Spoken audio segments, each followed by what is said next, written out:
நான் வந்து 7th படிக்கிறேன். இது வந்து நான் இது வரைக்கும் 15 வேர்ல்டு ரெக்கார்ட் பண்ணியிருக்கேன். இது வந்து நான் சாகசம் பண்ணும்போது சகஜமாக வருது தான், எனக்கு ஒன்றும் ஆகலை. இப்போ எப்படி ஃபயர் ஆச்சு உங்களுக்கு? அது கொஞ்சம் ஸ்பார்க் ஆயிருக்கு, அது ஆயிருக்கு. ஐ வில் கம் பேக். 15 உலக சாதனை பண்ணியிருக்கேன்னு சொல்கிறீங்க. ஆமாம்.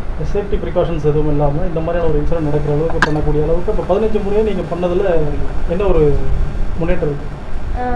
இது வரைக்கும் நான் 15 பண்ணும்போது எனக்கு எப்பவுமே சேஃப்டியாக இருப்பேன். இந்த வாட்டி பண்ணும்போது லைட்டாக இல்லை, அந்த கவனக்குறைவுக்கு தான் என்ன காரணம்? அது டக்குன்னு அதிகமாக ஸ்பார்க் ஆகிருக்கு. அந்த மாதிரி ஸ்பார்க் ஆகனே கை ஃபுல்லாக இருக்குது. அது கொஞ்சம் காயம் எப்படி இருக்கு, பெயின் எப்படி இருக்கு? காயம் ஓகே, எனக்கு ஒன்றும் இல்லை.